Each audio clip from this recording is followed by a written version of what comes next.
شیطان کو کون دفنائے گا اور اس کی قبر کہاں ہوگی؟ جب حضرت آدم علیہ السلام کی موت کا وقت قریب آیا تو بہت پریشان ہو گئے۔ اللہ تعالیٰ سے فرمایا کہ یا اللہ میں مرنے والا ہوں جبکہ میرا دشمن قیامت تک زندہ رہے گا۔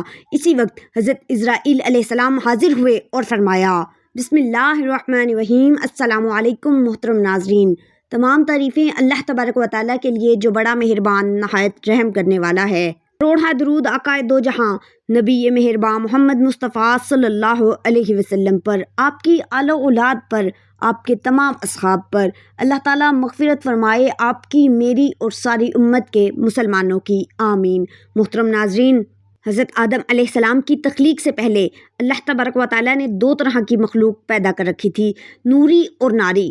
فرشتے نور سے پیدا ہوئے، اس لیے انہیں نوری مخلوق کہا جاتا ہے۔ فرشتے شادی نہیں کرتے اور نہ ان کی نسل بڑھتی ہے، جبکہ ناری مخلوق وہ تھی جسے اللہ تبارک و تعالیٰ نے آگ سے پیدا کیا، جنہیں ہم جنات کے نام سے جانتے ہیں۔ تاریخ ابن عساکر، ابن خلدون اور درجنوں روایات میں ہے کہ سب سے پہلے سمہون جن کو آگ سے پیدا کیا گیا۔ اس سے جوڑے میں ایک لڑکی کو بھی اللہ تبارک و تعالیٰ نے پیدا کیا۔ سمہون نے اس لڑکی سے شادی کی، ان کی نسل میں بڑی تیزی کے ساتھ اضافہ ہوا اور دیکھتے ہی دیکھتے ان کی نسل پوری روئے زمین پر پھیل گئی۔ یہ یاد رہے کہ نوری مخلوق آسمانوں میں رہتی تھی اور ناری مخلوق کا بسیرا زمین تھی۔ جب اللہ تبارک و تعالیٰ نے جنات کو پیدا کیا تو شروع میں یہ بھی فرشتوں کی طرح اللہ تبارک و تعالیٰ کے فرما بردار رہے اور اللہ تبارک و تعالیٰ کی عبادت کرتے رہے۔ پھر وقت کے ساتھ ساتھ ان میں سرکشی غالب آنے لگی، اس وجہ سے یہ مخلوق اللہ تبارک و تعالیٰ کی نافرمان مخلوق بن گئی۔ جنوں میں ایک جلیبہ نامی جن تھا، جلیبہ کی شادی تلبیس سے ہو گئی۔ یہ دونوں بہت ہی طاقتور اور جسامت میں کافی بڑے تھے۔ جلیبہ کی شکل ببر شیر سے ملتی تھی اور اس کی بیوی کی شکل بھیڑیے جیسی تھی۔ ان میاں اور بیوی سے بڑے بڑے جن خوفزدہ تھے۔ جلیبہ اور تلبیس کو ایک لڑکا ہوا جس کا نام انہوں نے عزازیل رکھا۔ یہ لڑکا اپنے والدین کی طرح بہت بڑا طاقتور بن گیا۔ حضرت آدم علیہ السلام کی تخلیق سے 50,000 سال پہلے زمین پر جنوں کا عروج تھا۔ انہوں نے ہر طرف تباہی مچانا شروع کر دی۔ اللہ تبارک و تعالیٰ نے اپنے فرشتوں کو حکم دیا کہ زمین پر جاؤ اور ناری مخلوق کو میرا حکم دو، اگر وہ نہ مانے تو ان سے جنگ کرو۔ فرشتوں نے جنوں کو اللہ تبارک و تعالیٰ کا حکم دیا کہ تم زمین پر فتنہ و فساد نہ پھیلاؤ، تو ناری مخلوق نے فرشتوں کی بات ماننے سے انکار کر دیا۔ فرشتوں نے اللہ تبارک و تعالیٰ کے حکم کی تعمیل کی۔ اس طرح نوری اور ناری مخلوق کے درمیان بہت بڑی اور زبردست جنگ ہوئی۔ اس جنگ میں فرشتوں نے بڑے بڑے جنوں کو ہلاک کر دیا، جس میں عزازیل کے والدین جلیبہ اور تلبیس بھی ہلاک ہو گئے۔ جو بچ گئے ان کو قید کر لیا گیا۔ ان قیدیوں میں عزازیل بھی موجود تھا۔ اللہ تبارک و تعالیٰ نے حکم دیا کہ عزازیل کی بہترین پرورش کی جائے۔ فرشتوں نے عزازیل کی بہترین پرورش کی، اس کو عبادت کرنے کے بہترین طریقے سے ہمکنار کیا، جس کی وجہ سے عزازیل فرشتوں کا بہت بڑا عالم بن گیا۔ اس کے پاس بے شمار علم ہو گیا۔ یہ ہر وقت اللہ تبارک و تعالیٰ کی عبادت میں مشغول رہا کرتا۔ اللہ تعالیٰ نے اس کو فرشتوں کا معلم مقرر کر دیا۔ عزازیل فرشتوں کو بڑی بڑی دیر تک خطاب دیا کرتا تھا۔ حضرت کعب بن اخبار رضی اللہ تعالیٰ عنہ فرماتے ہیں، عزازیل 40,000 سال تک جنت کا خزانچی رہا، 80,000 سال تک فرشتوں کے ساتھ رہا، 20,000 سال تک وہ فرشتوں کو تعلیم و تربیت دیتا رہا۔ اس کا مقام اللہ تبارک و تعالیٰ کی بارگاہ میں بہت وسیع ہو گیا۔ حضرت جبرائیل، میکائیل اور اسرافیل علیہ السلام، اسرائیل علیہ السلام بھی اس کے شاگردوں میں سے تھے۔ اللہ تبارک و تعالیٰ ہر چیز پر قادر ہے، اس کو ہر چیز کے بارے میں علم ہوتا ہے۔ یہ بندہ کیا کرنے والا ہے، کیا بنے گا۔ اللہ تبارک و تعالیٰ کو علم تھا کہ ایک دن عزازیل میرا نافرمان بن جائے گا۔ چنانچہ ایک دن عزازیل کا گزر لوہے محفوظ کے قریب سے ہوا۔ اس نے وہاں یہ لکھا ہوا دیکھا کہ میں شیطان مردود سے پناہ مانگتا ہوں۔ اس تحریر کو پڑھنے کے بعد عزازیل 2 سال تک رو رو کر اللہ تبارک و تعالیٰ سے مغفرت کی دعا مانگتا رہا۔ ایک دن عزازیل اللہ تبارک و تعالیٰ کی بارگاہ میں حاضر ہو کر عرض کرنے لگا، اے اللہ، شیطان مردود کون ہے جس سے پناہ مانگی جا رہی ہے؟ اللہ تبارک و تعالیٰ نے عزازیل سے فرمایا، ایک بندہ ہے جس کو میں نے تمام نعمتوں سے نوازا ہوگا، وہ ایک دن میری نافرمانی پر اتر آئے گا، اس لیے وہ شیطان مردود بن جائے گا۔ عزازیل نے پوچھا، اے میرے رب، وہ کون ہے؟ تو اللہ تبارک و تعالیٰ نے فرمایا، تم بہت ہی جلد شیطان مردود کو دیکھ لو گے۔ اس کے بعد عزازیل کئی صدیوں تک اللہ تبارک و تعالیٰ کی عبادت کرتا رہا۔ اللہ تعالیٰ نے اپنے سب فرشتوں کو اکٹھا کیا اور فرمایا کہ میں اپنا ایک بندہ زمین پر پیدا کرنے والا ہوں۔ فرشتوں نے جواب دیا، اے اللہ تعالیٰ، یہ بندہ زمین پر جا کر فساد پھیلائے گا، ہم تو ہر وقت تیری عبادت کرتے ہیں۔ اللہ تعالیٰ نے فرمایا کہ جو میں جانتا ہوں کچھ تمہارے علم میں نہیں ہے۔ اللہ تعالیٰ نے زمین کے ہر حصے سے مٹی منگوائی جس سے آدم علیہ السلام کا پتلا پیدا کیا گیا، تو اللہ تبارک و تعالیٰ نے حضرت آدم علیہ السلام کے پتلے کو 40,000 سال تک ویسے ہی رکھا، اس میں جان نہیں ڈالی۔ جب بھی فرشتوں کا حضرت آدم علیہ السلام کے پتلے کے پاس سے گزر ہوتا تو بہت حیران ہو جاتے تھے۔ جب عزازیل شیطان حضرت آدم علیہ السلام کے پتلے سے گزرتا تو حضرت آدم علیہ السلام کے پتلے کو نفرت اور تکبر سے دیکھا کرتا تھا۔ وہ اس کے پتلے سے گزرتے ہوئے حضرت آدم علیہ السلام کے پتلے کو طرح طرح کی اذیتیں دیتا تھا۔ عزازیل سمجھتا تھا کہ یہاں بس میں ہی اللہ تبارک و تعالیٰ کا خلیفہ ہوں۔ ایک دن اللہ تبارک و تعالیٰ نے حضرت آدم علیہ السلام کے پتلے میں جان ڈالی، سب فرشتوں کو بلایا اور حکم دیا کہ تم آدم علیہ السلام کو سجدہ کرو۔ سب نے حضرت آدم علیہ السلام کو سجدہ کیا۔ عزازیل نے سجدہ کرنے سے انکار کر دیا تھا۔ عزازیل کہنے لگا میں آگ سے بنا ہوں اور حضرت آدم علیہ السلام مٹی سے بنائے گئے ہیں، میں اس بندے سے افضل ہوں، میں اس کو سجدہ کیسے کر سکتا ہوں؟ یہ بات سنتے ہی اللہ تبارک و تعالیٰ نے عزازیل کو فرمایا یہاں سے نکل جا، تو شیطان مردود ہو چکا ہے۔ اللہ تبارک و تعالیٰ کا حکم سن کر عزازیل کو یقین ہو گیا تھا کہ میں ہی شیطان مردود ہوں۔ جب عزازیل شیطان مردود بن گیا تو اس نے اللہ تبارک و تعالیٰ سے قیامت تک زندہ رہنے کی مہلت مانگی، تو اللہ تبارک و تعالیٰ نے اس کو قیامت کے دن تک زندہ رہنے کی مہلت دے دی۔ شیطان مردود نے کہا اے اللہ میں تیرے بندوں کو ہر طرح سے تیرے حکم کی نافرمانی کی طرف لے جاؤں گا، بہت تعداد میں تیرے نیک بندے میری بات مان کر تیری نافرمانی میں اتریں گے اور گناہوں کی طرف مائل ہو جائیں گے۔ تو اللہ تبارک و تعالیٰ نے شیطان مردود سے فرمایا تم میرے بندوں کو بھٹکائے گا، میری رحمت بہت ہی وسیع ہے، میں ان کو معاف کر دوں گا۔ اس طرح عزازیل اللہ تبارک و تعالیٰ کی نافرمانی کر کے شیطان مردود بن گیا۔ اللہ تعالیٰ نے شیطان مردود کے گلے میں لعنت کا توق قیامت تک ڈال دیا ہے۔ اس طرح شیطان مردود اللہ تبارک و تعالیٰ کی رحمت سے دور ہو گیا ہے۔ روایات میں آتا ہے جب قیامت کے نزدیک دوسرا سور پھونکا جائے گا تو اس وقت اللہ تبارک و تعالیٰ شیطان کو موت کا مزہ چکھائے گا۔ اس کے بعد شیطان کو ہمیشہ ہمیشہ کے لیے جہنم کی آگ میں ڈال دیا جائے گا۔ محترم ناظرین، موت روح اور بدن کا تعلق ختم کر کے روح کو ایک مقام سے دوسرے مقام میں منتقل کرنے کا نام ہے۔ جس طرح حیات ایک حال ہے جو جسم انسانی پر طاری ہوتا ہے، اسی طرح موت بھی ایک ایسا ہی حال ہے جو انسان پر طاری ہوتا ہے۔ حضرت عبداللہ بن عباس رضی اللہ تعالیٰ عنہ سے مروی ہے یہ موت و حیات جسمانی مخلوق ہیں۔ موت ایک مینڈے کی شکل میں ہے اور حیات ایک گھوڑے کی شکل میں ہے۔ اس سے مراد اس حدیث کا بیان ہے جس میں یہ ذکر ہے کہ جب جنتی جنت میں اور جہنمی جہنم میں داخل ہو جائیں گے تو موت کو پلسرات کے پاس مینڈے کی شکل میں ذبح کر دیا جائے گا اور یہ اعلان کیا جائے گا کہ اب جو جس حالت میں ہے وہ دائمی اور ابدی ہے، اب کسی کو موت نہیں آئے گی، اور اس سے مراد قیامت کی حالت کا بیان ہے۔ مگر اس سے یہ لازم نہیں آتا کہ دنیا میں بھی موت کوئی جسمانی مخلوق ہو۔ مسلمانوں سمیت تمام آسمانی مذاہب کا یہ عقیدہ ہے کہ جس طرح خالق کائنات نے ہمیں پہلی بار پیدا کیا اسی طرح وہاں مرنے کے بعد پھر دوبارہ پیدا کرے گا اور ہمیں اپنے اعمال کی جواب دہی کے لیے اسی خدا کی طرف لوٹ کر جانا ہوگا۔ تم کس طرح اللہ تعالیٰ کا انکار کرتے ہو، حالانکہ تم بے جان تھے، اس نے تمہیں زندگی بخشی، پھر تمہیں موت سے ہمکنار کرے گا اور پھر تمہیں زندہ کرے گا اور پھر تم اسی کی طرف لوٹائے جاؤ گے۔ سب انسان اپنی اپنی باری پر اس کرۂ ارض پر آتے ہیں اور اپنی زمینی زندگی پوری ہونے پر واپس عالم ارواح کی طرف لوٹ جاتے ہیں۔ عالم ارواح بنیادی طور پر دو حصوں پر مشتمل ہے۔ نمبر ایک حصے میں وہ ارواح ہوتی ہیں جو ابھی دنیا میں نہیں آئیں اور وہ اپنی جسمانی زندگی کے لیے اپنی باری کا انتظار کر رہی ہیں۔ نمبر دوسرے حصے میں اپنی جسمانی زندگی گزار کر واپس جانے والی ارواح رہتی ہیں۔ اس کے مزید دو حصے ہیں۔ نمبر ایک علیین، اس میں مومنین کی ارواح رہتی ہیں۔ نمبر دو سجین، اس میں کافروں، مشرکین اور منافقین کی روحیں رہتی ہیں۔ انسان جسم اور روح کا مجموعہ ہے۔ انسان اس وقت تک زندہ رہتا ہے جب تک اس کے جسم میں روح موجود رہتی ہے، اور جب موت کا فرشتہ انسان کی روح اس کے جسم سے نکال کر عالم ارواح میں واپس لے جاتا ہے تو انسان مر جاتا ہے، اس کا جسم آہستہ آہستہ خراب ہونا شروع ہو جاتا ہے۔ مسلمانوں کو حکم ہے کہ جلد از جلد میت کو غسل دے کر کفن پہنا کر نماز جنازہ پڑھائیں اور اسے زمین میں دفن کر دیں۔ موت ہماری زندگی کی سب سے بڑی حقیقت ہے۔ ہزاروں سال سے لوگ اس زمینی دنیا میں پیدا ہو رہے ہیں اور اپنی زندگی کی طے شدہ عمر پوری کرنے کے بعد واپس چلے جاتے ہیں۔ کوئی 60 سال، کوئی 50 سال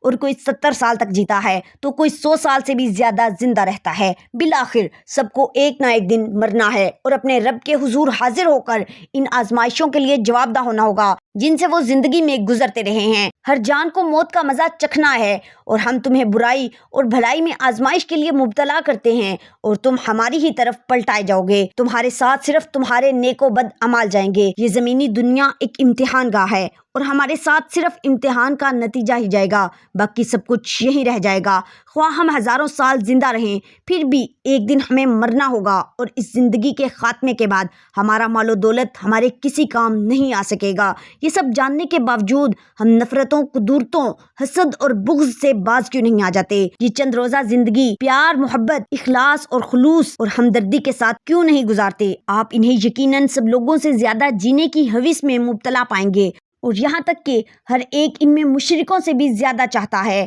کہ کاش اسے 1000 برس کی عمر مل جائے۔ اگر اسے اتنی طویل عمر مل بھی جائے تو وہ بھی اسے عذاب سے بچانے والی نہیں ہو سکتی، اور اللہ تبارک و تعالیٰ ان کے اعمال کو خوب دیکھ رہا ہے۔ ہماری یہ دنیاوی زندگی پنجرے اور پرندے کی مانند ہے۔ اسی دنیاوی زندگی کی قید سے آزادی کے بعد انسان کو مادی کائنات کی بندشیں روک نہیں پاتی، اور وہ اپنے نیک اعمال کی بدولت ایسی آزادی پا لیتا ہے کہ وہ آسمانوں کی وسعتوں میں اڑتا پھرتا ہے۔ موت زندگی کا دوام ہے۔ موت ہمیں حقیقی زندگی تک پہنچانے کا ذریعہ ہے۔ موت ہمیشہ قائم رہنے والی نعمتوں کا دروازہ ہے، حالانکہ آخرت کی زندگی بہتر ہے اور وہ ہمیشہ باقی رہنے والی ہے۔ موت دنیاوی پابندیوں سے آزادی کا ذریعہ ہے۔ موت خالق کائنات اور اس کے محبوب نبی اکرم صلی اللہ علیہ وسلم سے ملاقات کا ذریعہ ہے۔ موت سے قبل ہماری روح جسم میں قید ہوتی ہے اور موت کے ذریعے وہ اس قید سے آزاد ہو جاتی ہے اور نیک اعمال کی صورت میں عالم ارواح میں علیین کی خوبصورت زندگی میں رہنا شروع کر دیتی ہے، جہاں زمان و مکان کی کوئی قید نہیں۔ محترم ناظرین، اللہ تبارک و تعالیٰ نے جب جنات کو زمین پر بھیجا تو انہوں نے زمین پر لڑائی جھگڑا اور دنگا فساد شروع کر دیا۔ غرور و تکبر میں ڈوبے مختلف قبائل ایک دوسرے کو نیچا دکھانے کے لیے ہمہ وقت آپس میں دست و گریباں رہتے ہیں۔ اس روز کی خون ریزی سے زمین لہو لہان ہو چکی تھی۔ خوفناک آوازوں سے پہاڑ و صحرا لرز اٹھے تھے، خود اہل آسمان بھی پریشان تھے۔ ایسے میں اللہ تبارک و تعالیٰ نے حضرت جبرائیل علیہ السلام کو حکم دیا کہ فرشتوں کی ایک جماعت اس فساد کے قلعہ کما کے لیے زمین پر بھیجی جائے۔ چنانچہ فرشتوں کی ایک جماعت زمین پر اتری۔ اس نے ان شرپسند عناصر کا خاتمہ کر کے باقی مخلوق کو دور دراز جزیروں کی جانب بھیج دیا۔ محترم ناظرین، جب فرشتوں کا کام ختم ہو چکا اور انہوں نے آسمان پر جانے کے لیے اڑان بھری کہ ان کی نظر نیچے زمین پر لاشوں کے ڈھیر میں ایک معصوم 9 عمر جن کے بچے پر پڑی جو زاروں کی طرح رو رہا تھا۔ اس کے والدین سمیت پورا خاندان اس جنگ میں وفات پا چکا تھا۔ فرشتوں کو اس بچے کی کم عمری اور معصومیت پر ترس آیا۔ انہوں نے حضرت جبرائیل علیہ السلام کے ذریعے اللہ تبارک و تعالیٰ سے اجازت لی اور اس بچے کو آسمانوں پر لے آئے، جہاں یہ فرشتوں کی زیر نگرانی میں تعلیم و تربیت کے مراحل طے کرنے لگا۔ محترم ناظرین، اس بچے کا نام عزازیل تھا۔ محترم ناظرین، عزازیل اپنا تمام تر وقت تسبیح و تحمید اور عبادت الہی میں گزارتا تھا۔ اس کے ساتھ ہی اسے ہر علم کے سیکھنے اور جاننے کا شوق بھی تھا۔ چنانچہ بہت جلد اس نے فرشتوں میں اپنا ایک مقام بنا لیا اور آسمانوں پر فرشتوں کا سردار مقرر فرما دیا گیا۔ اہل آسمان اسے معلم الملکوت کے نام سے یاد کرنے لگے۔ اللہ تبارک و تعالیٰ نے اسے 4 پروں سے نوازا تھا اور گزرتے وقت کے ساتھ ساتھ اس کے درجات میں اضافہ ہوتا جا رہا تھا۔ فرشتوں میں یہ احساس پیدا ہو چلا تھا کہ شاید اللہ تبارک و تعالیٰ اس سے کوئی بڑا یا منفرد کام لینے والا ہے۔ اس بات کا کچھ اندازہ عزازیل کو بھی ہو چکا تھا۔ شاید یہی وہ احساسات تھے کہ جب اس کے دل کے کسی کونے میں احساس برتری کے بیج میں سے تکبر کی ایک ننھی سی کونپل پھونٹی، جو وقت کے ساتھ ساتھ پروان چڑھتی رہی اور فرشتوں اور ملائکہ میں مغرور مشہور ہو گیا، لیکن اسے اس بات کی قطعی پرواہ نہیں تھی کہ اہل آسمان اس کے بارے میں کیا رائے رکھتے ہیں۔ وہ تو اپنے رب کی زیادہ سے زیادہ قربت حاصل کرنے کی جستجو میں مصروف رہتا تھا، کیونکہ ہمارا ایمان ہے کہ اللہ تبارک و تعالیٰ کا کوئی بھی کام حکمت سے خالی نہیں ہوتا۔ یہ وہ وقت تھا کہ جب عزازیل اللہ تبارک و تعالیٰ کے مقرب فرشتوں میں اپنا مقام بنا چکا تھا، اور پھر وہ مبارک دن آ گیا جب اللہ تبارک و تعالیٰ نے فرشتوں کو مخاطب کر کے فرمایا، اپنا نائب بنانے والا ہوں۔ ملائکہ نے اللہ تعالیٰ کا یہ فیصلہ سنا تو انہیں کچھ حیرانی ہوئی، اس لیے کہ زمین کی مخلوق کا دنگا فساد ان کی آنکھوں کے سامنے تھا۔ اللہ تبارک و تعالیٰ نے حضرت آدم علیہ السلام کی پیدائش سے 50 50,000 سال پہلے زمین پر جنات کو پیدا فرمایا تھا، جنہوں نے پہلے دن سے زمین پر قتل و غارت گری مچا رکھی تھی۔ چنانچہ فرشتوں نے عرض کیا، اے پروردگار، یہ زمین پر فساد برپا کریں گے، آپس میں خون ریزی کریں گے، جبکہ ہم تو دن رات تیری تسبیح و تحمید میں مصروف رہتے ہیں۔ اللہ تبارک و تعالیٰ نے فرمایا، بے شک، لیکن جو کچھ میں جانتا ہوں وہ تم نہیں جانتے۔ چنانچہ فرشتوں نے اللہ تبارک و تعالیٰ کی رضا کے آگے سر تسلیم خم کر دیا۔ اللہ تبارک و تعالیٰ نے فرمایا، میں مٹی کا ایک انسان بنانے لگا ہوں، پھر جب بنا چکا اور اس میں اپنی روح پھونک دوں، تم اس کے آگے سجدے میں گر پڑنا۔ ابلیس کے غرور نے اسے مردود بنا دیا۔ جب اللہ تبارک و تعالیٰ نے فرشتوں کو سجدے کا حکم دیا تو وہ سب سجدے میں گر گئے، مگر شیطان نے انکار کیا اور غرور و تکبر میں آ کر کافر بن گیا۔ اللہ تبارک و تعالیٰ نے فرمایا، اے ابلیس، تجھے سجدہ کرنے سے کس چیز نے روکا؟ اس نے کہا، اے اللہ، میں اس سے افضل ہوں، مجھے تو نے آگ سے پیدا کیا ہے اور اسے مٹی سے بنایا ہے۔ تو اللہ تبارک و تعالیٰ نے فرمایا، تو جنت سے نکل جا، یہ تیرے لائق نہیں کہ تو یہاں غرور کرے، پس نکل جا، تو مردود ہو گیا۔ اس نے کہا، مجھے روز محشر تک مہلت دے دے۔ اللہ تبارک و تعالیٰ نے فرمایا، جا، تجھے مہلت دی جاتی ہے۔ پھر شیطان نے کہا کہ مجھے تو آپ نے ملعون کیا ہی ہے، مگر میں بھی تیرے سیدھے رستے پر چلنے والوں کو بہکاؤں گا، ان کے آگے سے، پیچھے سے، دائیں سے اور بائیں سے، غرض ہر طرف سے آؤں گا، اور تو ان میں سے اکثر کو شکر گزار نہیں پائے گا۔ اللہ تبارک و تعالیٰ نے فرمایا، یہاں سے ذلیل و خوار ہو کر نکل جا، ان میں سے جو شخص تیرا کہنا مانے گا میں تجھ سمیت ان سب سے جہنم کو بھر دوں گا۔ بارگاہ خداوندی سے دھتکارے جانے کے بعد شیطان عزازیل سے ابلیس بن گیا۔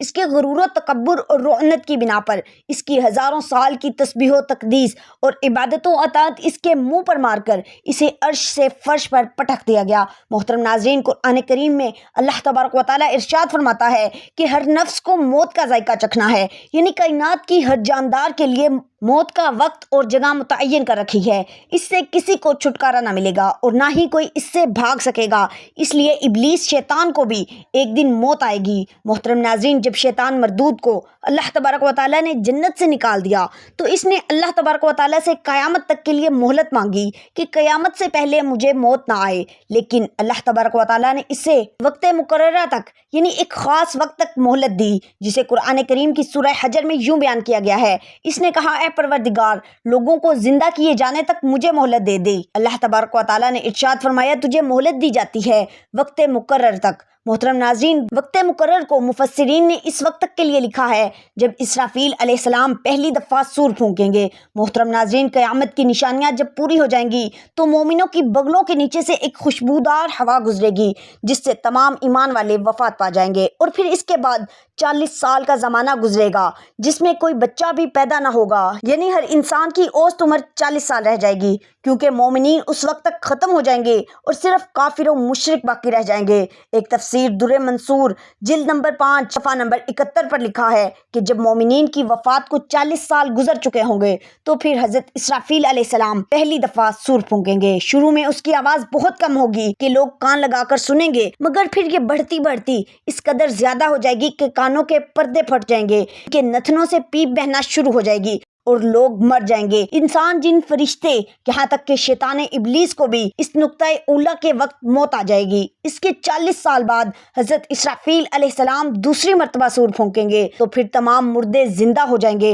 اور قیامت قائم ہو جائے گی اور میزان لگے گا، یعنی نفخہ اولیٰ کے وقت ابلیس کو موت آئے گی اور نفخہ اولیٰ اور نفخہ ثانیہ کے مابین 40 سال کا عرصہ ہوگا، اور یہ عرصہ ابلیس 40 سال تک مردہ رہے گا۔ محترم ناظرین، اب اس بات پر روشنی ڈالتے ہیں کہ ابلیس کو موت کیسے آئے گی اور وہ یہ 40 سال مردہ حالت میں کہاں گزارے گا۔ اس سلسلے میں حضرت کعب بن احبار رضی اللہ تعالیٰ عنہ کی مشہور روایت پیش کرتے ہیں۔ حضرت کعب بن احبار رضی اللہ تعالیٰ عنہ ارشاد فرماتے ہیں کہ جب اول بشر یعنی حضرت آدم علیہ السلام کی وفات کا وقت آیا تو وہ پریشان ہو گئے اور اللہ تبارک و تعالیٰ سے عرض گزار ہوئے، اے اللہ، میری موت سے میرا ازلی دشمن خوش ہوگا، کیونکہ میں مرنے والا ہوں اور وہ قیامت تک کے لیے زندہ رہے گا۔ اسی وقت ملک الموت حضرت اسرائیل علیہ السلام حضرت آدم علیہ السلام کی خدمت میں حاضر ہوئے اور فرمایا اے ابو آدم، آپ علیہ السلام وفات کے بعد جنت میں رہیں گے، جبکہ ابلیس کو قیامت تک جہنم میں رہے گا۔ پھر قیامت سے 40 سال پہلے اس کو ایسی موت آئے گی کہ وہ پوری دنیا کے انسانوں جتنی موت کی تکلیف برداشت کرے گا، اور پھر جہنم ہی اس کا آخری ٹھکانہ ہوگا۔ حضرت کعب رضی اللہ تعالیٰ عنہ مزید ارشاد فرماتے ہیں کہ حضرت آدم علیہ السلام نے ملک الموت سے فرمایا مجھے ابلیس کی موت کا منظر بیان کرو۔ حضرت اسرائیل علیہ السلام نے ابلیس کی موت کا حال حضرت آدم علیہ السلام کو بیان کرنا شروع کیا، تو وہ اتنی دردناک موت تھی کہ حضرت آدم علیہ السلام اپنے آنسوؤں پر قابو نہ رکھ سکے۔ لوگ حضرت کعب رضی اللہ تعالیٰ عنہ سے عرض کرنے لگے ہمیں بھی ابلیس کی موت کا کچھ منظر بیان کرے۔ لوگوں کی اس فرمائش پر آپ رضی اللہ تعالیٰ عنہ نے ابلیس کی موت کا منظر یوں بیان کرنا شروع کیا کہ اللہ تبارک و تعالیٰ ملک الموت حضرت اسرائیل علیہ السلام سے فرمائے گا میرے غضب اور غصے کا لباس پہن کر جاؤ اور ابلیس کی روح کو قبض کرو اور ابلیس سے تمام انسانوں اور جنوں سے زیادہ سختی کرنا۔ جب ملک الموت حضرت اسرائیل علیہ السلام غضب و غصے سے بھر کر موت کے فرشتوں کے ساتھ ابلیس کی روح کو قبض کرنے آئیں گے تو جو بھی آسمان اور زمین میں ہے ان کو دیکھے گا وہ فوراً ہی مر جائے گا۔ ملک الموت حضرت اسرائیل علیہ السلام ابلیس کے پاس پہنچیں گے تو وہ دھاڑے مار مار کر روئے گا۔ پھر شیطان کو موت کی تکلیف دی جائے گی جو کہ ساری مخلوق کی تکلیف سے بھی کہیں زیادہ ہوگی۔ ابلیس گھبرا کر مشرق کی جانب بھاگے گا تو کبھی مغرب کی جانب، لیکن ہر طرف اپنے سامنے ملک الموت حضرت اسرائیل علیہ السلام کو پائے گا۔ سمندر میں چھپنے جائے گا تو سمندر اسے جگہ نہ دے گا۔ آسمان کی طرف بھاگے گا تو وہاں مقرب فرشتے اس کو آگ کے کوڑے ماریں گے۔ حضرت آدم علیہ السلام کی قبر کے پاس جا کر کھڑا ہو کر کہے گا اے آدم تمہاری وجہ سے میں ملعون و مردود بنا، کاش کہ تم پیدا ہی نہ ہوتے۔ پھر ملک الموت حضرت اسرائیل علیہ السلام سے کہے گا کتنی سختی اور تکلیف کے ساتھ میری روح نکالو گے؟ تو ملک الموت فرمائیں گے جتنے لوگ جہنم میں ہیں ان سب کی موت سے کہیں زیادہ سختی اور تکلیف کے ساتھ۔ یہ سن کر شیطان تڑپنے لگا اور چیختا چلاتا ادھر ادھر بھاگنے لگا اور اسی جگہ پہنچ جائے گا جہاں اس نے جنت سے نکلنے کے بعد پہلا قدم رکھا تھا۔ وہ جگہ آگ کے انگارے کی طرح سرخ ہوگی، زمین سنگھاڑے کی طرح ہو جائے گی اور زبانیاں فرشتے اس کو گھیر لیں گے اور زنبوروں اور آروں سے اس کو چیریں گے جب تک اللہ تبارک و تعالیٰ چاہیں گے۔ اس وقت تک حالت نزع اور موت کے غضب و غصے کا شکار رہے گا اور وہاں جہنم کو سنگھاسیاں لگی ہوئی ہوں گی۔ ان سنگھاسیوں سے تڑپا تڑپا کر اس کی جان نکالی جائے گی۔ حضرت آدم و حضرت حوا علیہ السلام سے کہا جائے گا ذرا اپنے دشمن کو دیکھو کس طرح ذلت کے ساتھ مر رہا ہے۔ وہ دیکھ کر کہیں گے یا اللہ تو نے ہم پر اپنی نعمت مکمل فرما دی۔ محترم ناظرین، جہنم کے گڑھوں میں ابلیس 40 سال تک مردہ رہے گا اور یہی اس کی قبر ہوگی۔ پھر 40 سال بعد دوبارہ حضرت اسرافیل علیہ السلام سور پھونکیں گے تو تمام مردے زندہ ہو جائیں گے اور حساب و کتاب کا عمل شروع ہوگا۔ محترم ناظرین، اس کائنات کی ہر چیز فنا ہونے والی ہے۔ اگر کسی چیز کو دوام ہے تو وہ صرف اللہ تبارک و تعالیٰ ہی کی ذات ہے۔ بس ہمیں ہر وقت تیار رہنا چاہیے، کیا پتہ کب اور کون سی گھڑی ہماری اس دنیا میں آخری گھڑی ہو اور پھر ہمارے پاس پچھتاوے کے علاوہ کچھ نہ باقی رہے۔ اللہ تبارک و تعالیٰ سے دعا ہے کہ اللہ تبارک و تعالیٰ ہمیں آخرت کی تیاری کرنے، نیک اعمال کرنے اور گناہوں سے بچنے کی توفیق عطا فرمائے، آمین یا رب العالمین۔ محترم ناظرین، امید کرتی ہوں آپ کو آج کی ویڈیو اچھی لگی ہوگی۔ ویڈیو اچھی لگے تو اسے لائک اور شیئر ضرور کیجیے گا۔ محترم ناظرین، کمنٹ باکس میں اللہ تعالیٰ کے 99 ناموں میں سے ایک نام ضرور ٹائپ کریں۔ ملتے ہیں اگلی ویڈیو میں، تب تک کے لیے اللہ نگہبان۔